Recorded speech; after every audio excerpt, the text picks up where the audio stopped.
Hey, how's it going? This is Alan here, Scottish DJ in Milwaukee.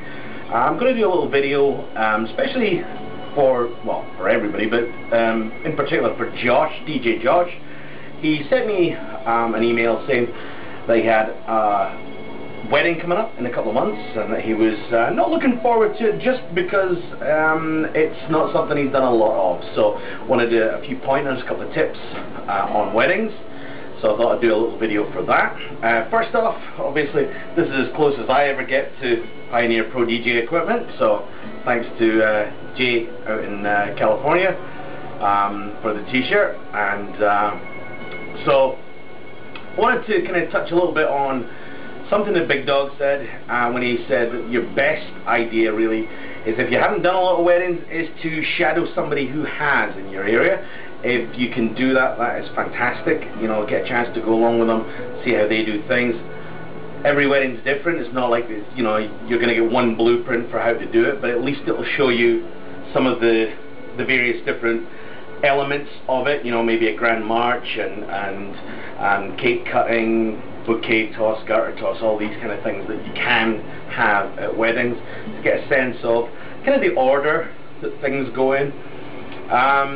If you get a chance to do that, take lots of notes, maybe shoot some video and go over the video and give yourselves a really kind of good chance to check out what somebody else does with regard to weddings in particular, because weddings are a very different animal than almost any other kind of event. So we've got a couple of things I want to kind of talk about. First of these is you know, preparation. One of the main reasons for fear is because it's the unknown. If you prepare beforehand, then you'll certainly make things an awful lot easier for yourself. What they say is, there's some kind of little trite saying, if you fail to prepare, you prepare to fail. So I would say prepare, make sure all your equipment is all tested and you've got maybe backups. Make sure that you have maybe checked out the venue, see where you're going to be playing, see if there's any obstacles you need to get by, see how easy the load in and out is going to be. So those kind of things I would say, you know, you can do ahead of time to make yourself a little bit more prepared. The second one I would say is communication. You need to find out about your customers, your clients for that night. They are very particular and special people. They are the only ones you're going to deal with that night, and they're completely different from the people you might deal with next week. So you need to find out who they are. You need to find out what it is they're looking for. What do they expect from you, to find out if that's something that you can actually provide. I mean, are they looking for wacky fun guy with lots of wigs and inflatable guitars, or are they looking for someone who is, it's all about the music? You need to find these things out. You need to find out, in particular, communicate what kind of music do they want, what particular tracks do they want for the first dance, for the mother-son dance, for the father-daughter dance. So you need to really kind of communicate with them.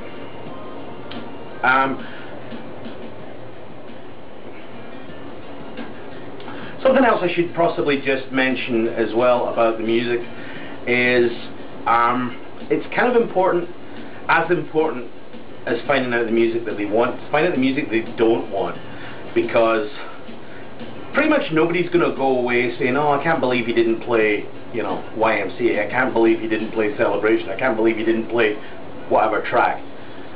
But if you play something which, for whatever reason, has some sort of connotation or some sort of memory that they are not happy about, you know, more than just, oh, don't play Macarena, you know, it annoys me. But if you play something which maybe has, you know, maybe it was played at a funeral that they were at, or maybe it's a song from, you know, their first marriage, you know, it sometimes happens. My sister's name is Aileen. She hates the song Come On Eileen, because, you know, she used to get teased about it. So for that reason, you don't want to play the wrong song, and the only way, again, you're going to find that out is by communication. So it's as important to know what you don't want as what you do want. So the other thing I would say is that the third thing, confidence. That's going to come from a number of places. It's going to come from how you look, it's going to come from how you feel, and it's going to come from the fact that you're prepared.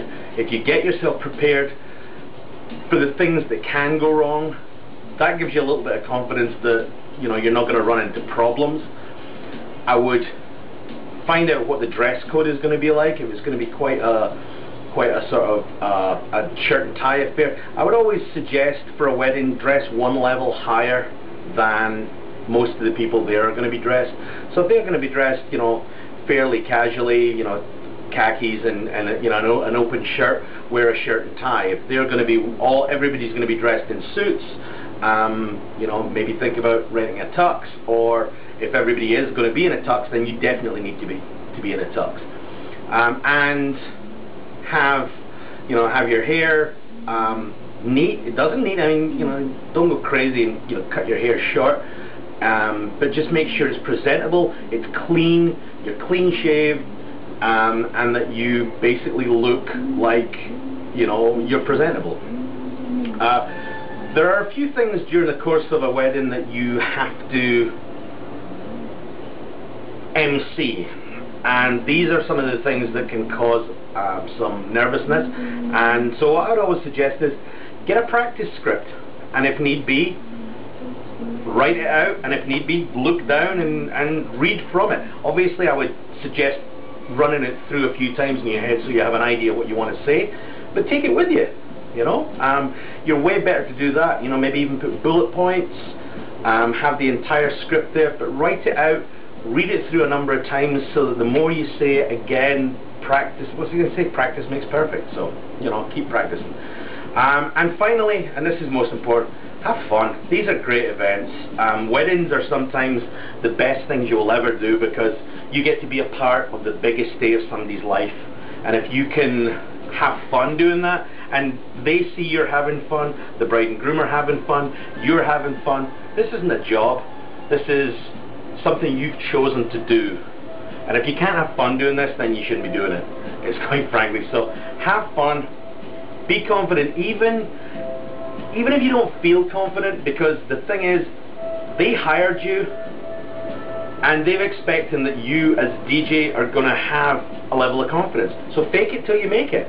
If you go in there, you know, walking with a, you know, positive step, you put all your equipment on, you know how it all goes, you look like you know what you're doing, people will believe you know what you're doing, even if inside you're terrified. I still get nervous before every single wedding, and that to me says that I'm not gotten complacent yet, that I'm still nervous about how it's going to go, because, you know, you don't know what these people are like, and you don't know where the journey is going to take you. So, you know, it's anxiety, but as soon as we get started, the nerves go. So I hope that's helped, and if you've got any comments, pop them down there. If there's anything else you want to add, anybody else who's watching this video wants to add, feel free to add some comments on. Try to keep it in 10 minutes, and that's not easy sometimes. I'm sure there's an awful lot more I could have gone into, but hopefully that'll give you a little bit of help. So Josh, good luck. I'm sure you can do it. I've seen some of your videos. You really look like you're going in the right direction. If you get a chance, shadow with someone. Remember, Jonathan said it best, practice and enjoy.